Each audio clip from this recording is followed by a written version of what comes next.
प्रिय साथीहरू, यहाँहरू सबैलाई नमस्ते छ। आज म यहाँहरू सबैलाई एउटा चुलेरी नृत्य दिनका निम्ति उपस्थित भएको छु। भोलि चैत्र 15 गते नेकपा माओवादी केन्द्रसहितको संयुक्त मोर्चाको आयोजनामा काठमाडौँमा एउटा विशाल जनप्रदर्शन हुँदैछ। काठमाडौँको ब्रिकुटी मण्डपमा सरकारले पछिल्लो चरणमा देखाउँदै आएको जुन प्रकारको रवैया छ, त्यसबाट सिर्जना भएको भ्रष्टाचार, विकृति र विसङ्गतिका विरुद्धको खबरदारी र गणतन्त्रको रखबारीको निम्ति यो प्रदर्शन हुँदैछ। यो प्रदर्शनमा यहाँहरू सबैको उपस्थितिका निम्ति म आग्रह र अनुरोध गर्न चाहन्छु।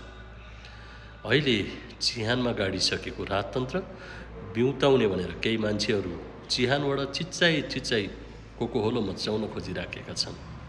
उनीहरूले भन्ने गर्छन् हाम्रो राजाको पालामा र अहिले भनेर केही कुराहरू सुनाउने गर्छन्। हामी तथ्याङ्कमा हेर्न सक्छौँ उनको राजाको पालामा के थियो, आज के छ। हो, भलै गणतन्त्रमा हामीले अपेक्षा गरेको बदलाव आउन सकेको छैन, ल्याउन बाँकी नै छ, यो कुरा सही नै छ। तर हिजो र आज यो मुलुकमा धेरै ठुलो फड्को यो मुलुकले मारेको छ। विकासका दृष्टिले, सामाजिक, आर्थिक, राजनीतिक सबै दृष्टिले मुलुक अगाडि बढेको छ। हाम्रो अपेक्षा पुरा भएको छैन, यो कुरा सही नै छ। यो अपेक्षा पुरा गर्नका निम्ति सरकारलाई सुशासनको बाटोमा हिँडाउन जरुरी छ, सङ्गतिपूर्ण राजनीतिमा हिँडाउन जरुरी छ। त्यसका निम्ति हामीले यो भ्रष्टाचारका पाइलामा हुने भ्रष्टाचारका विरुद्धमा खबरदारी गर्न जरुरी छ।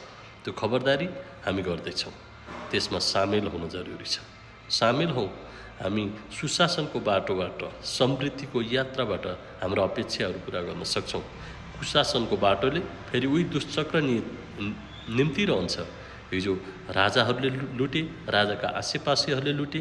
आज जसरी आरोप लाग्ने गर्छ, केही मुठ्ठीभरका नेताहरू, केही मुठ्ठीभरका व्यापारीहरू, केही मुठ्ठीभरका तस्करहरू, बिचौलियाहरूले यो मुलुक लुटिरहेका छन्, हामीले भन्ने गर्छौँ या देखेका छौँ या अनुभूति गरेका छौँ।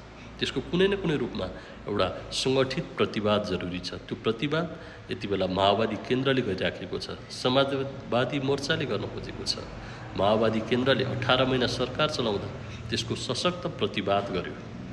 त्यो सशक्त प्रतिवादबाट अत्तालिएकाहरूले बनाएको सरकार आज हरेक दिन तिनैको सेवामा यो सरकार हाजिर छ, हामीले देखेका छौँ। त्यसो गर्दा सबैको प्रतिवाद गरौँ, खबरदारी गरौँ र जनताको कोखमा जन्म लिएको, जनताको छोरा हुन् या छोरी, यो देशको प्रमुख हुन पाउने कुरामा गर्व गरौँ। यो लोकतन्त्रले दिएको एउटा उपहार हो, त्यसलाई विकास गरौँ र यो मुलुकलाई यो यथास्थितिको गोलचक्करबाट अगाडि बढाउँ। त्यसो गर्दा हाम्रा समृद्धिका उत्कट चाहनाहरू पनि पुरा गर्न सम्भव हुन्छ। त्यही रूपमा जुटौँ। भोलि चैत्र 15 गते ब्रिकुटी मण्डपमा जाउँ र विशाल प्रदर्शनको एउटा सहभागीको रूपमा उपस्थित हौँ। यो आग्रह पनि गर्न चाहन्छु, अनुरोध पनि गर्न चाहन्छु। धन्यवाद।